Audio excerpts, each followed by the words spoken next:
1950년 9월 초가 되자 한국전도 전환기를 맞게 됐다. 북한군이 완벽한 승리를 거둘 기회는 이미 사라진 상태였다. 미군과 남한군은 유엔의 깃발 아래 북한군의 공격에 대항하며 굳건히 버티고 있었다.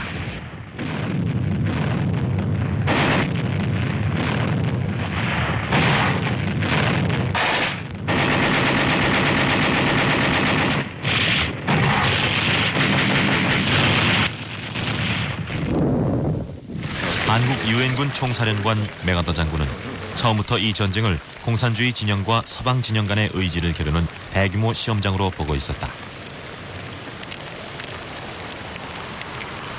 그는 적을 저지하는 것이 아니라 완전히 패배시키는 것이 자신의 임무라고 생각했다. 맥아더는 이를 위해 상륙작전 하나를 계획하고 있었다. 북한군의 배후로 수만 명의 엄청난 병력을 투입시키는 작전이었다.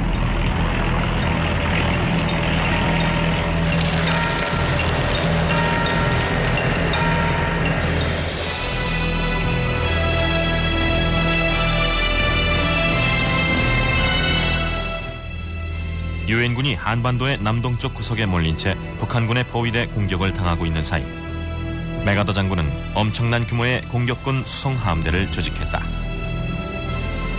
일명 크로마이트 작전에 참가하기 위해 미군 병력이 미국 본토 및 지중해, 일본과 남한의 항구를 출발해 집결하기 시작했다. 그들의 목적지는 인천 항구였다.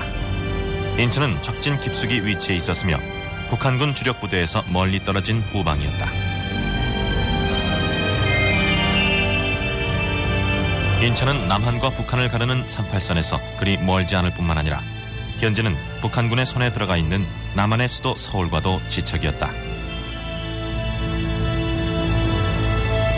상륙작전이 성공하면 남쪽으로 이어지는 북한군의 주요 보급선이 끊길 것이고 그렇게 되면 북한군에겐 퇴각 외에 다른 길이 없을 것이었다. 유엔군은 이때 적을 추격해 괴멸시킬 계획이었다.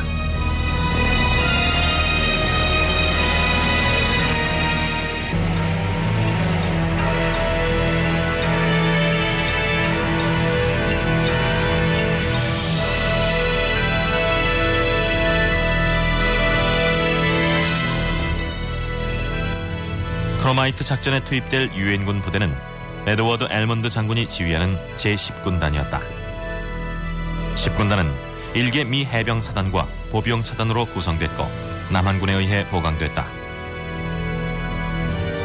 8개국에서 온 전함이 공격을 지원했다.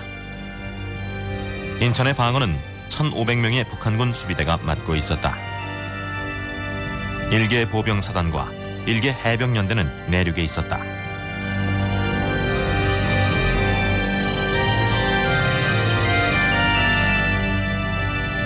미 10군단이 가야 할 길은 험난했다. 북한군이 설치해놓은 수레의 위협을 무릅쓰고 비좁은 비어수로로 접근해야 했던 것이다. 400명의 적군과 강력한 대포로 무장한 포병대가 주둔하는 월미도가 인천을 방어하고 있었다. 썰물이 되면 인천 주변의 바다는 온통 드넓은 개펄로 변했다. 미군은 밀물을 기다렸다가 먼저 월미도부터 점령해 놓은 다음 그 다음 밀물을 기다려서 인천 상륙을 감행해야 했다. 그 사이 적군이 전열을 정비해 대항해 올지도 모르는 일이었다.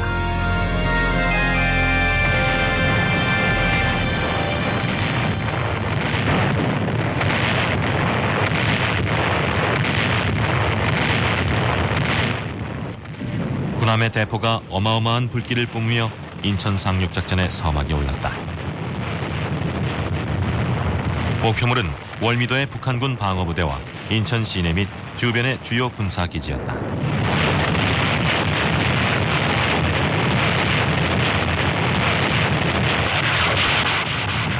함포 사격이 점차 격렬해짐에 따라 미군 제5해병대의 대대 하나가 상륙용 주정을 타고 월미도로 진입해 들어갔다.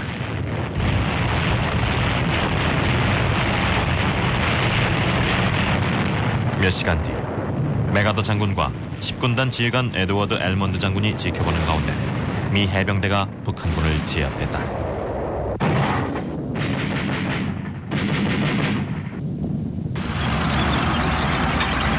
항복을 거부하는 적군은 동굴과 벙커 등의 산채로 매장됐다.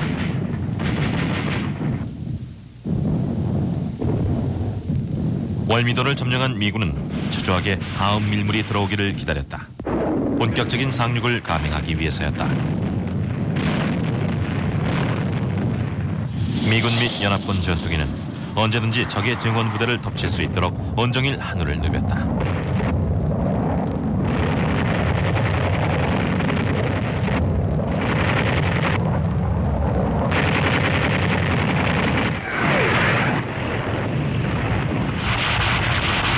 (1950년 9월 15일) 오후 4시 45분 수백 대의 미군 상륙용 주정이 인천 항구를 향해 내달렸다.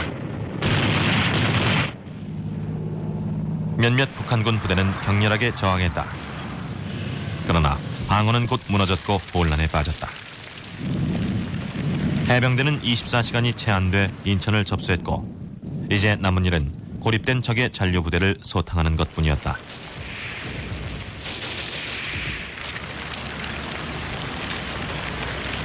희생을 각오하고 감행된 작전이었지만 놀랍게도 미군 측의 사상은 경미했다. 20명의 해병이 전사했고 부상자도 200명을 넘지 않았다.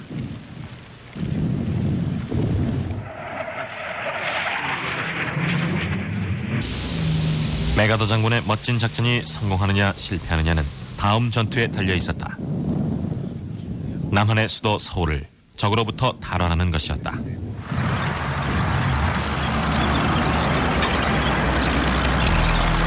여기서 미군은 필사적인 저항에 맞부딪히게 됐다.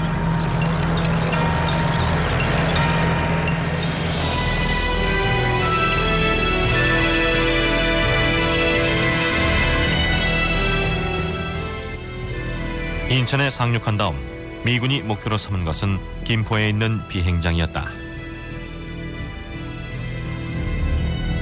미 해병 제5연대가 격전 끝에 이를 점령했다. 이제 서울 주변의 고지를 둘러싼 북한군의 주 방어선이 그들을 막아섰다. 방어선과 서울 주변엔 북한군 2만 명이 버티고 있었다. 1950년 9월 20일 일개 남한군 대대로 보강된 미 해병 제5연대가 한강을 건너 북한군 주 방어선을 공격했다. 나흘간의 전투에 해병 제7연대도 참가했고 해병 제1연대는 중심부를 쳤다. 미군이 영등포 외곽을 뚫고 들어감에 따라 치열한 전투가 벌어졌다. 그 사이 미 제7보병사단 부대는 남쪽으로 향했다. 미군과 남한군 1개 연대는 서울을 향해 공격해 들어갔다.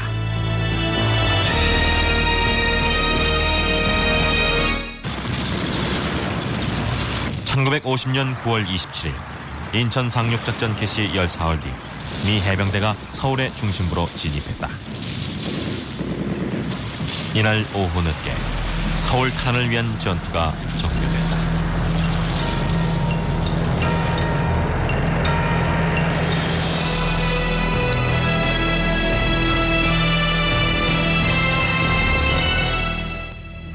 (10군단이) 서울 탈환을 위한 전투를 계속하고 있을 때 남쪽에서는 미 8군이 영국군, 호주군 및 필리핀군의 지원을 받아 북한군과 치열한 전투를 벌이며 낙동강 방어선을 뚫고 나오려고 애쓰고 있었다.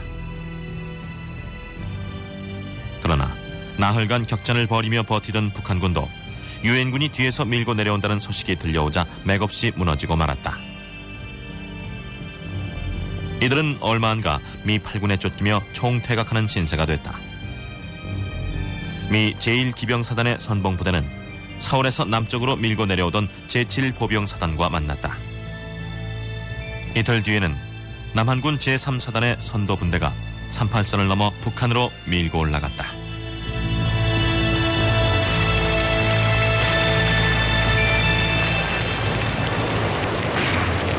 남한군 선봉부대가 북한으로 진입한 바로 다음 날 메가더 장군이 새로이 탈환된 서울로 왔다.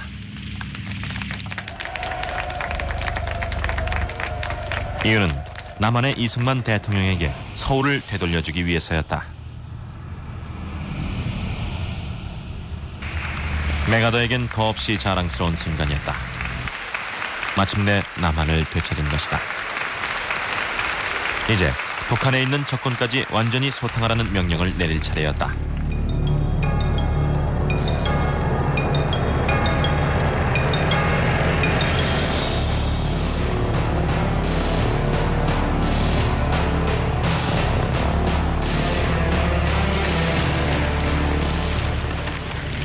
워싱턴에서는 브래들리 장군이 이끄는 합동참모본부의 참모들이 북한 영토 내에서까지 전쟁을 계속하는 것에 대해 우려를 표하고 있었다. 중국의 외무장관 저우언라이도 만약 유엔군이 북한으로 진입한다면 중국도 그냥 두고 보지는 않을 것이라고 위협한 바 있었다. 그러나 워싱턴 측은 이 경고를 무시했다. 1950년 10월 7일 유엔의 든든한 지원을 받으며 미 8군이 제1기병사단을 앞세우고 38선을 넘어 북한 땅으로 들어갔다. 여기서부터 전쟁은 완전히 새로운 국면으로 접어들었다.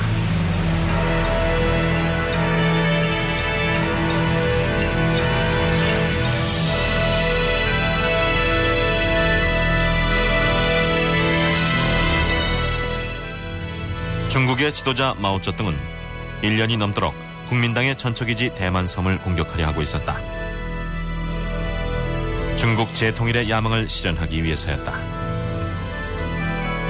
그러나 한국의 전쟁이 터지면서 대만에 미군 제7함대가 주둔하게 됐고 마오쩌둥의 계획은 물거품이 됐다.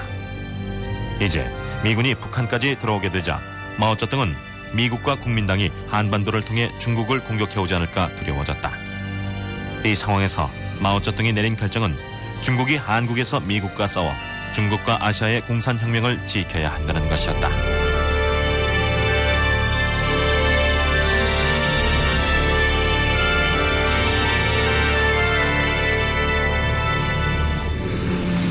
(1950년 10월 15일) 미국이 북한으로 진격하고 일주일이 지난 후 트루먼 대통령은 메가더 장군과 회의를 하기 위해 태평양의 웨이크 섬으로 갔다.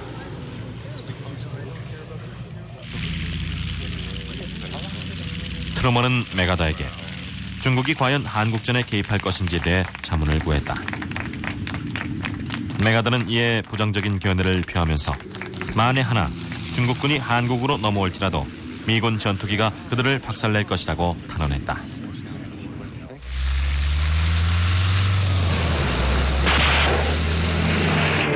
한국에서는 유엔군이 북한의 수도 평양으로 다가가고 있었다. 한때 강력했던 적의 군대는 오합지졸로 변했다. 겨우 6만 명의 북한군만이 남아 28만 명의 막강한 유엔군 부대를 상대로 싸우고 있었다. 수도에서 마지막까지 저항하려는 미군의 예상을 뒤엎고 북한군은 제대로 된 전투 한 번 치르지 않은 채 평양을 포기했다. 1950년 10월 19일 미군 탱크의 지원 아래 남한군 제1사단이 거의 무방비 상태인 평양에 입성했다. 북한의 지도자 김일성은 이미 평양을 떠나 중국 국경 근처에 있는 새 본부로 가 있었다. 김일성은 거기에서 중국의 펑도화이 장군을 만났다. 펑도화이로부터 지원을 약속받은 김일성은 북한군의 패배가 머지않아 공산주의의 승리로 바뀔 것이라고 확신하게 됐다.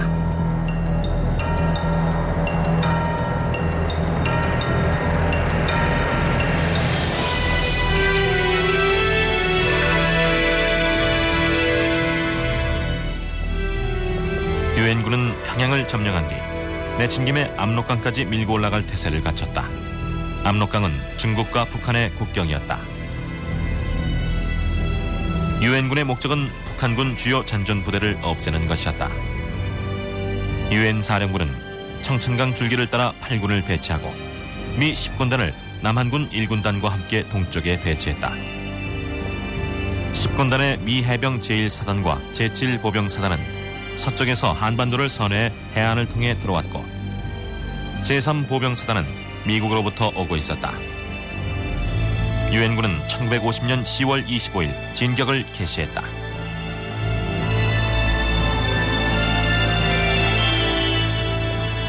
압록강 위쪽에는 중국이 제13병단을 배치해놨는데 이들의 명칭은 중국인민의용군이었다. 제13병단 지휘관 펑더화이 장군 밑에는 3개 포병사단과 3개 대공연대 및 6개군 30만 병력이 집결해 있었다. 중국군에겐 아직 한국전에 투입할 전투기가 없었다.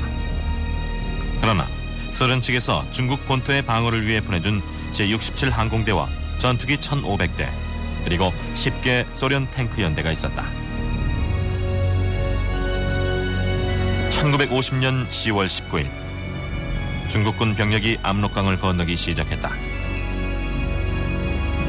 이들의 임무는 먼저 남한군 2군단 이하의 사단을 공격하는 것이었다.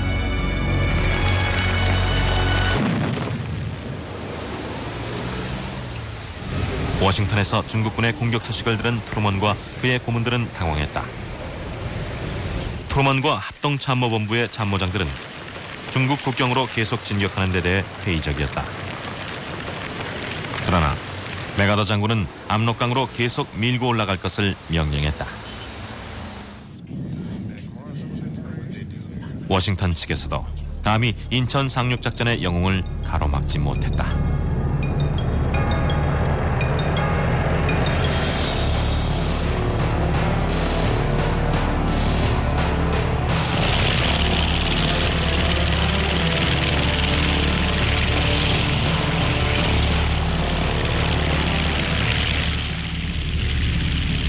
유엔군의 압록강 공격은 미군의 엄청난 공습으로 시작됐다.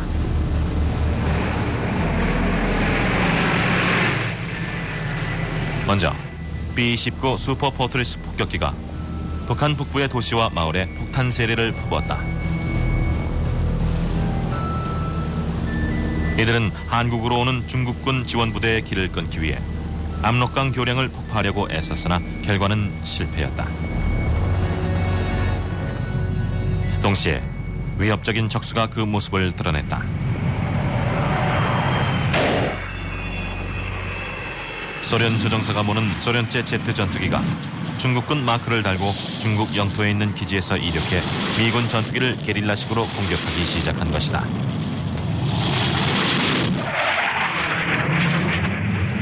소련제 미그 15 전투기는 특히 고공에서 미제 슈팅스타나 팬텀 제트 전투기보다 훨씬 우수한 성능을 발휘했다.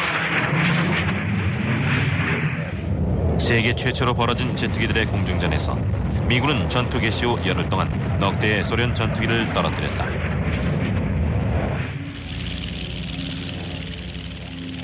그러나 대형 B-29 폭격기 한 대가 파괴되고 또 한 대가 크게 손상되자 미군 공군 지휘부는 중폭격기에 의한 주간 공습을 전면적으로 중단할 수밖에 없었다.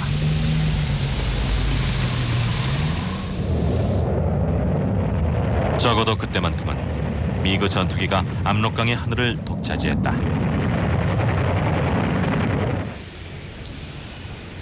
그러나 펑더화이 장군의 마음은 편치 않았다. 스탈린이 소련 전투기로 중국 지상군을 지원하지 않겠다고 했던 것이다. 그래서 펑더화이는 작전에 더욱 신중을 기해야 했다. 대부분의 전장에서 미군의 제공권이 월등했기 때문이다.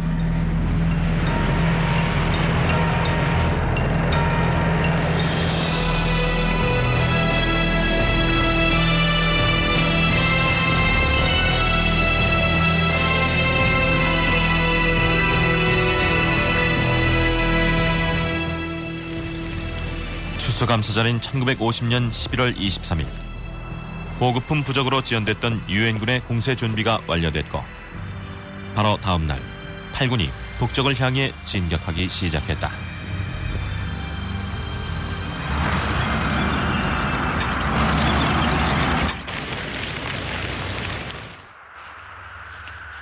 하루가 지나도록 북한군 부대의 산발적인 저항만이 이어졌다.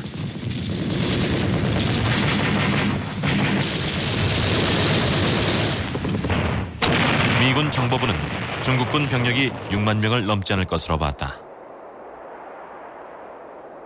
그러나 실제 중국군의 숫자는 30개 사단 38만 명이었다.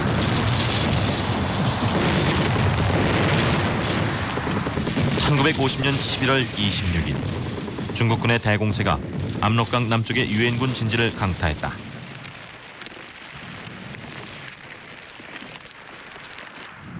미군 지휘부에게 이 공격은 엄청난 충격이었다. 남한군 3개 사단이 박살났다. 미군 제2보병사단은 4,500명의 병사를 잃었고 새로 도착한 터키군 여단도 산산조각 나버렸다.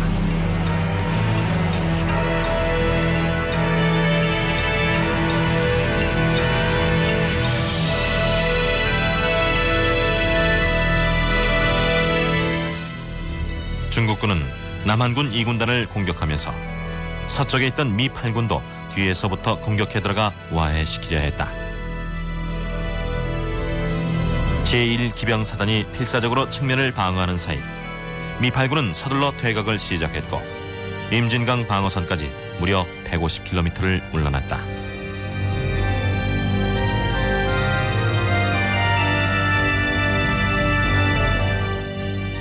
동부전선의 중국군은 제9병단의 3개군으로 전력을 보강해놨다. 미 10군단은 미 해병 제1사단 및 2개 보병사단 그리고 남한 1군단과 함께 중국 국경을 향해 진격했다. 그러나 중국군의 총공격에 밀려 미 10군단이 퇴각하자 장진호에 주둔하고 있던 미군 부대도 흥남 해안을 향해 물러났다.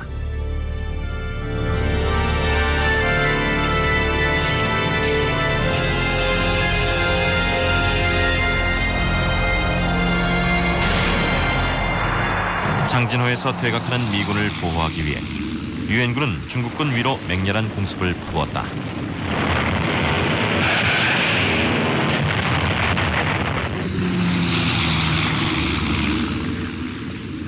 미군 항공기는 퇴각하는 미군 행렬 위로 보급품을 뿌려줬고 수많은 부상병을 실어 날랐다.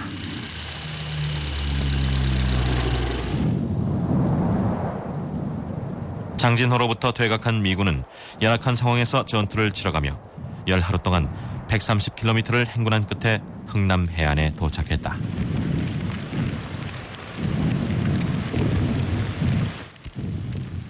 그들의 무기와 장비는 무사했지만 사상자와 포로는 병력의 4분의 1인 6,000명이나 됐다.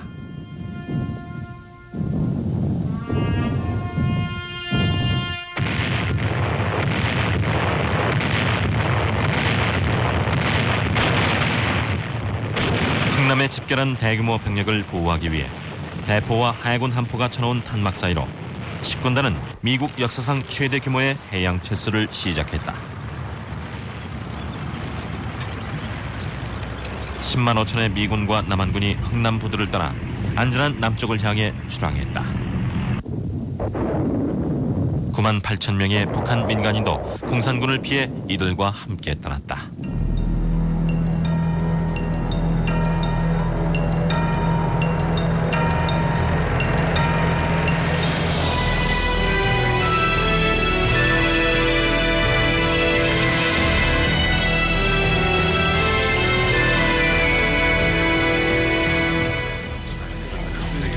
(1950년 12월 15일) 트루먼 대통령은 미국의 국가 비상사태를 선포했다.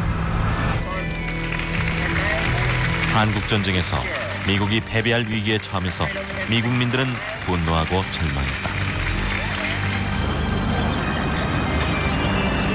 메가더 장군은 중국을 직접 공격하게 해달라고 요구하면서 워싱턴이 자기 손을 묶어놓고 있다고 공공연하게 불평했다.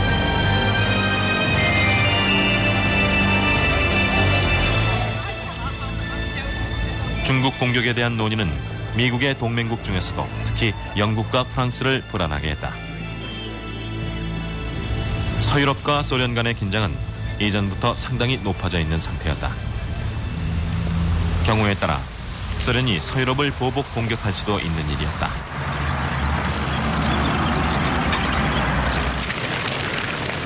게다가 이제 소련도 핵무기를 보유하고 있었다.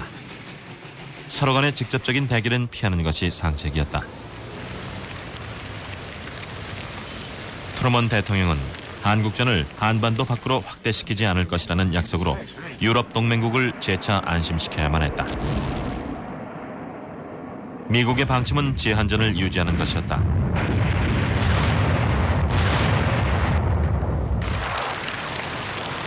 그러나 1950년 12월 말 이 방침을 뒤흔들어 놓을 일이 벌어졌다.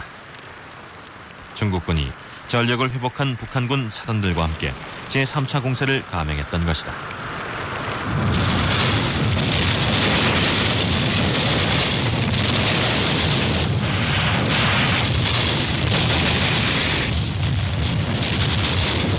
공산군 사단이 공격을 시작하기는 했지만 펑더화이 장군은 병사들이 지쳐있는 데다 보급선이 너무 신장된 점을 우려하지 않을 수 없었다. 그러나 마오쩌둥은 최대한 빨리 남쪽으로 밀고 내려갈 것을 재촉했다.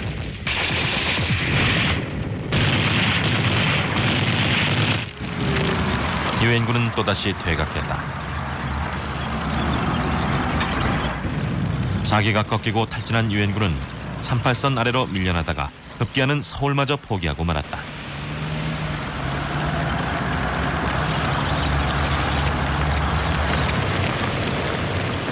유엔군이 허둥지둥 퇴각하고 있을 때 새로이 미 8군의 주의를 맡게 된 리즈웨이 장군이 한국에 도착했다.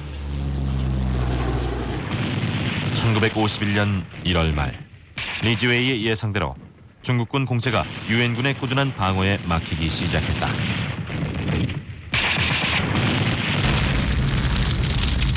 몇 주 만에 처음으로 유엔군 전선이 안정됐다. 이제 리즈웨이의 계획은 8군의 훈련과 통솔력을 강화시켜 사기를 높이는 것이었다. 미 8군이 힘을 되찾는 대로 유엔군의 대규모 공세를 감행할 작정이었다.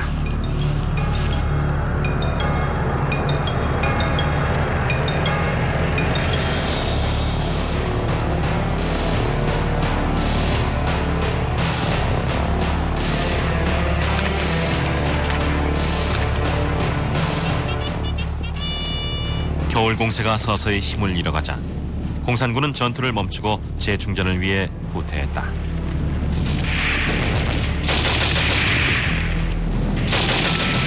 유엔 지휘부는 막강한 수색대를 내보내기 시작했다. 전면 공격이 그 뒤를 이었다. 압도적인 화력으로 가능한 한 많은 수의 적을 없애려는 의도였다.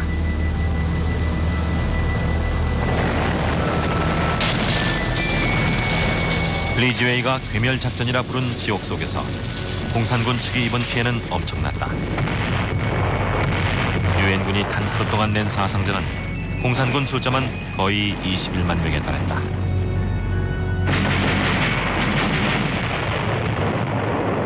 리즈웨이의 공세에 힘이 실리자 유엔군도 활기를 되찾았다.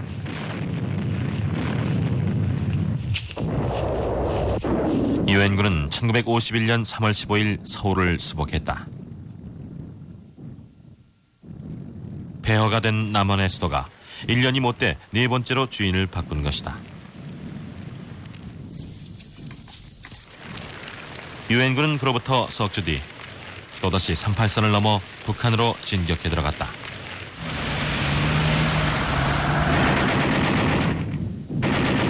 이제 주도권은 유엔군 쪽으로 넘어오고 있었지만 유엔군 사령관 더글라스 맥아더 장군은 아직도 워싱턴의 상부와 갈등을 겪고 있었다.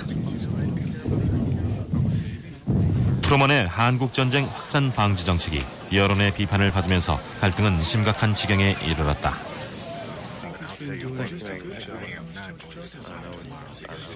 1951년 4월 12일 트루먼 대통령은 조지 마샬 국방장관의 동의하에 더글라스 맥아더를 극동군 총사령관에서 해임시켰다.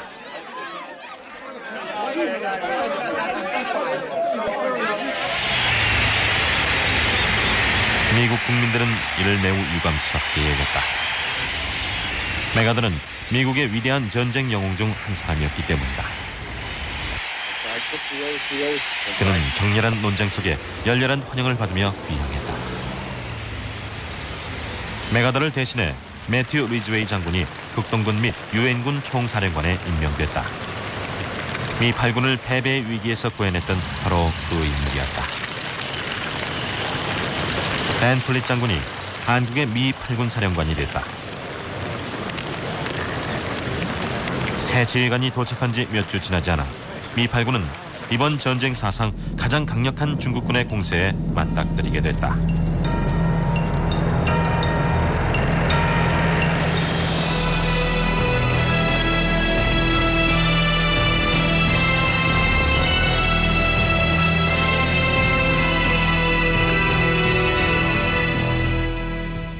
공산군은 진격해오는 유엔군 앞에서 일단 발을 멈췄다.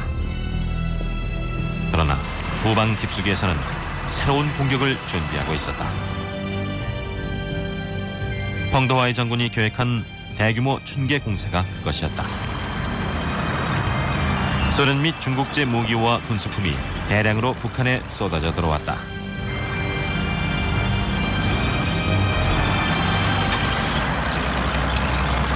중국군이 이번 봄 공세에서 전선으로 투입할 병력은 처음에 압록강을 건넜던 그 군대가 아니었다.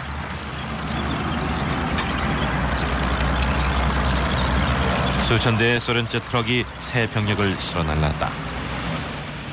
중국은 3개 병단을 배치했는데 그중 2개 병단은 소련제 중화기로 무장돼 있었다. 8개 포병사단과 4개 탱크 연대로 중국군 화력도 상당히 보강됐다. 물론 미군의 엄청난 화력에는 미치지 못하는 규모였다. 중국으로부터 대규모 증원으로 이제 펑더와이 장군은 북한에 95만 명의 병력을 갖게 됐다. 70만 명 이상 42개 사단 전체가 전투 보병이었다. 북한군에서도 자그마치 34만 명의 병력을 배치했다. 병력 수로만 보면 한국의 유엔군의 3대1로 앞서 있었으나 병사들 대부분이 미숙한 초년병이란 것이 문제였다. 중국군은 사람 수가 화력을 제압할 것이라고 믿었다. 미숙한 신병부터 최전방에 배치됐다. 정예 부대가 뒤따라가서 적진을 돌파할 것이었다. 공산당 인민위원들은 병사들에게 노동절은 서울에서 맞이하게 될 것이라고 선전했다.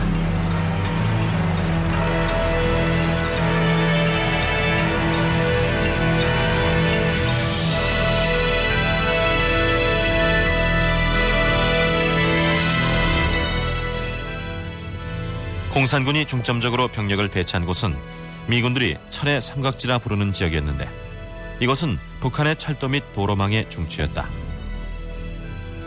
공세를 위해 중앙에 중국군 3개 병단이 서고 양옆에 북한군이 배치됐다.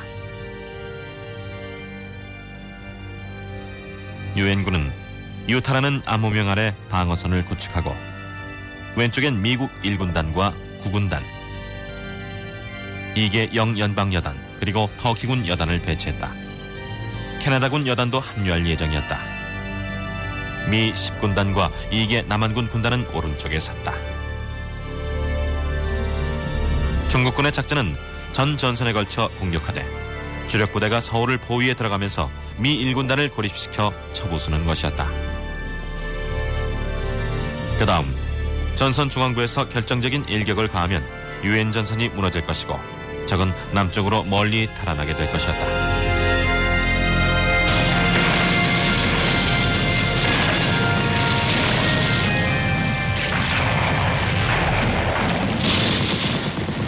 (1951년 4월 22일) 중국군이 마침내 공세를 개시했다. 공세 규모는 어마어마했다. 25만 명의 병력이 유엔 전선으로 밀려들었다. 공격은 매우 빠른 속도로 급박하게 진행됐다. 적이 충격에서 회복할 시간을 주면 안 된다는 것을 중국군 측도 알고 있었으므로 연이어 병력을 내려보내 유엔군을 몰아붙였던 것이다. 펑더와이 장군은 36시간 안에 남한 수도 서울에 도착할 것을 명령했다.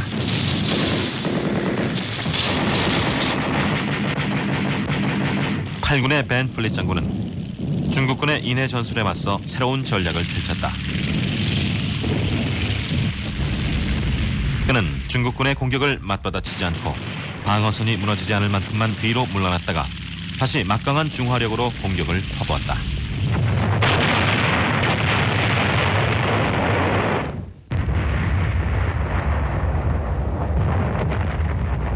미군은 대포와 대규모 공습을 통해 중국군 보병 부대에 엄청난 피해를 입혔다.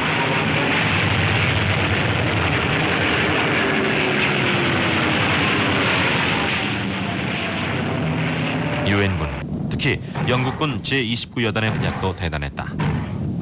영국군 제29여단은 임진강 전선을 방어하면서 사흘간 3만 명의 중국군을 격퇴했다.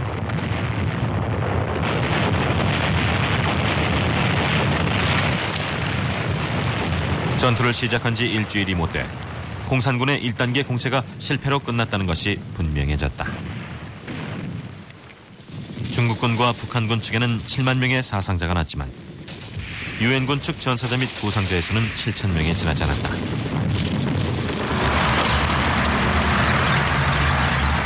공산군은 막대한 희생을 치르고 고작 57km를 전진했다.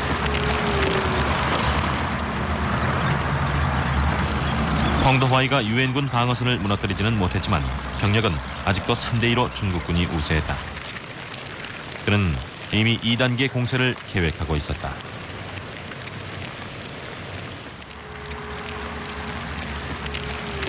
(1951년 5월 15일) 첫 공세 후 석주도 지나지 않아 30만 공산군은 미군을 한국 땅에서 몰아내겠다는 목표 아래 또 다른 대공세를 감행했다.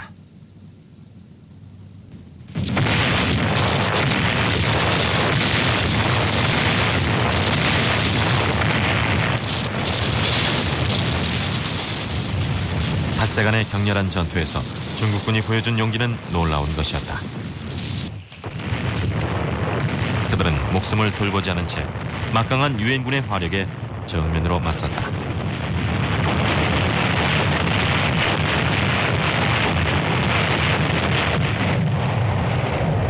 미군 포병대에 18mm 포병대대 하나가 하루 동안 12,000개의 포탄을 소비했다. 그 결과 이 포병대대가 사살한 공산군 수만 5만 명에 달했다.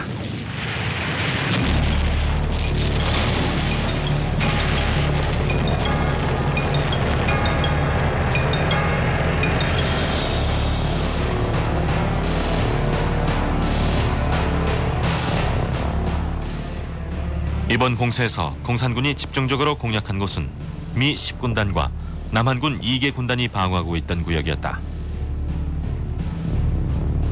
중국군과 북한군이 50km를 밀고 내려오자 유엔군은 서둘러서 이 전선을 지원 보강했다. 그로부터 일주일 뒤 유엔군은 전 전선에 걸쳐 강력한 역공세를 감행했다. 공산군은 뒤로 밀리기 시작했고 얼마 안가 유엔군이 다시 38선으로 밀고 올라가 철의 삼각지를 공략하며 새로운 방어선을 형성했다. 공산군은 유엔 방어선 위에 강력하게 요새화된 공산군 방어선을 만들기 시작했다.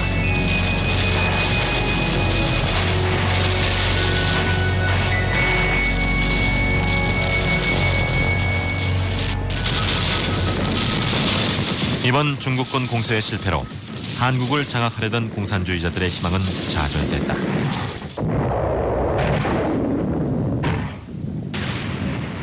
어마어마한 병력을 동원한 인해 전술도 미군의 막강한 화력을 압도하지는 못했던 것이다.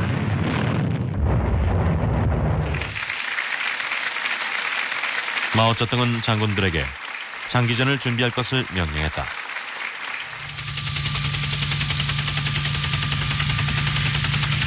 중국은 소련을 통해서 유엔군 지휘부와 협상을 할 의사가 있음을 전해왔다.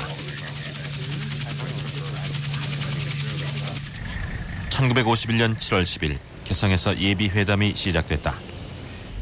중국은 그 틈에 박살난 군대를 재조직, 재정비했다.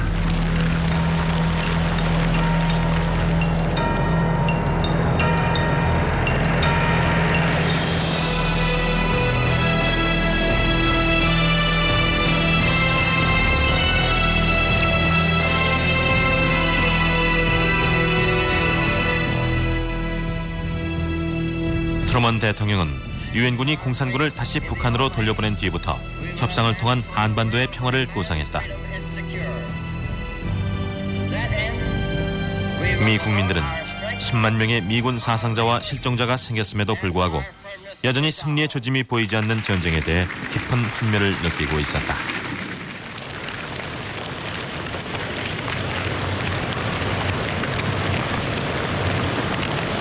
(1951년 8월) 개성에서의 평화회담은 서로에 대해 격렬한 비난만 퍼부은 채 결렬됐다.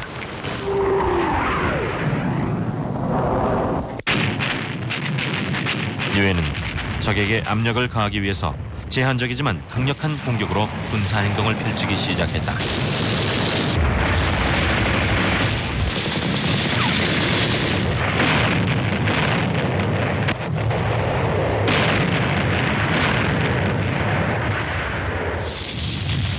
한 달간의 격렬한 전투 끝에 공산군 측이 다시 협상에 동의했다.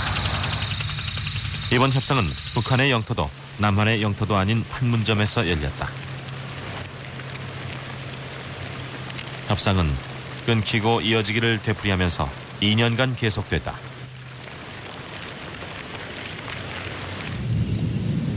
판문점에서 설전이 계속되는 사이 공산군은 최전선을 벙커와 터널로 가득 찬 난공불락의 요새로 바꿔놨다.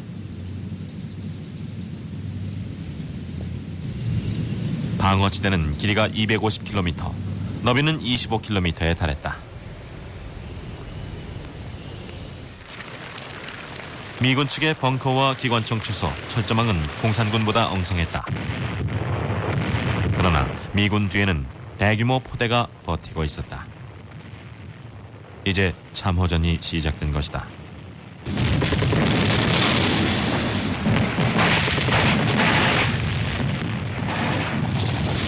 지상전이 전선을 넘나드는 소규모 전투로 제한되면서 공중전이 새삼 중요성을 띠게 됐다.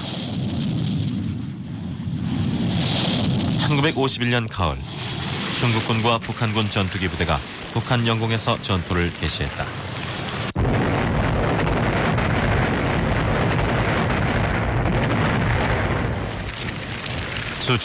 수만 명에 달하는 민간인이 목숨을 잃고 부상을 입었지만 공산군은 조금도 위축되지 않은 채 계속해서 싸움을 이끌어 나갔다. 중국군은 주요 시설을 지하로 옮겼다. 보급품 집적소도 완벽하게 위장했다.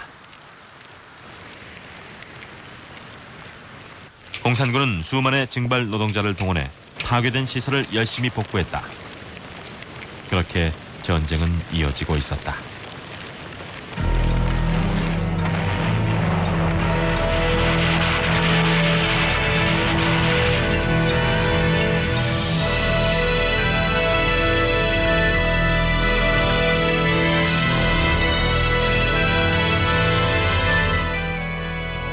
(1952년 10월) 판문점에서의 평화협상이 중단됐다.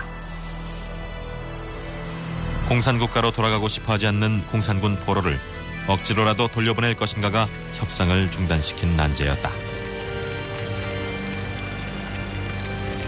1953년 초 냉전 체제를 이끌어가던 미소 양진영의 지도자가 바뀌면서 한국당의 유혈국이 종식되지 않을까 하는 기대가 높아졌다. 미국의 새 대통령 아이젠하워는 빠른 시일 내 평화협정이 이루어지지 않을 경우 유엔군 공세를 감행하겠다고 위협했다. 공산 진영에서는 소련의 독재자 요제프 스탈린이 죽은 뒤 게오르기 말렌코프 수상이 이끄는 새로운 정권이 들어섰다. 얼마 뒤 공산군 측은 전쟁 포로를 교환하고 판문점에서 중단됐던 평화협상을 계속하자는 데 동의했다. 공산국가로 돌아가고 싶어하지 않는 포로들을 어떻게 할 것인가에 대한 문제도 해결된 것 같았다. 전선에서는 최전방 고지를 차지하기 위한 전투가 한창이었다.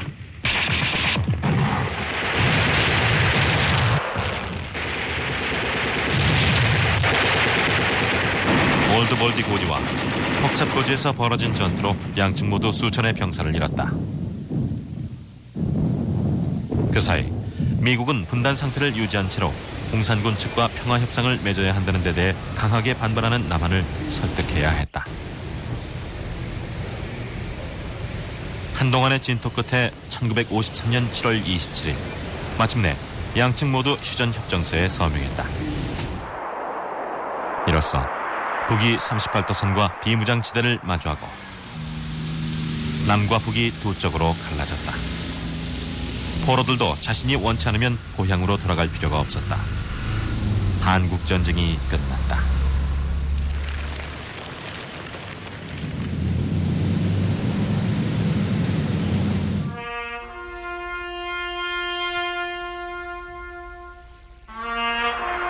(3년 1개월) 이틀간에 걸쳐 자행된 사륙과 파괴로 군인과 민간인을 합쳐 200만 명이 넘는 한국인이 목숨을 잃었다. 100만 명의 중국군도 죽거나 다쳤다.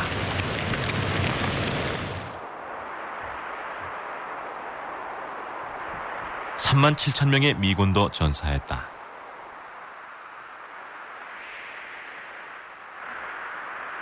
이런 시련을 견뎠어도 한국은 전쟁이 처음 시작될 때와 똑같은 모양으로 남았다. 그 이후로 북한과 남한은 한반도를 두 개의 거대한 병영으로 만들어 놓은 채 세계에서 가장 위험하고 엄중하게 무장된 국경을 마주대고 살아가고 있다.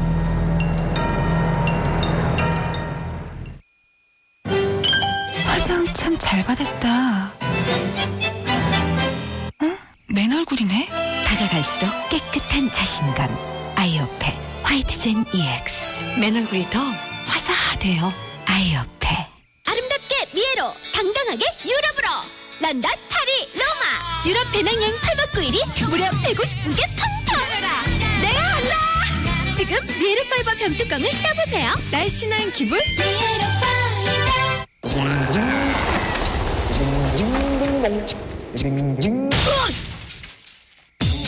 우린 입맛에 산다. 불고기, 불갈비, 새우. 엑스라이프 롯데리아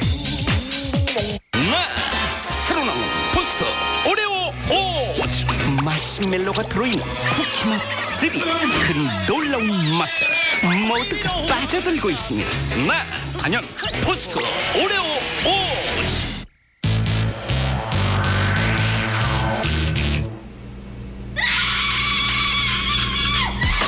복사지 한 장 때문에 열받을 필요가 있을까요? 바꾸세요. AA. 좋아요? 에이, 좋을 텐데. 이거 봐, 내가 웃을 줄 알았어. 거 봐요, 차 살 때 200만 원 굳었잖아요. 자, 그만 드시고 M으로 바꾸세요.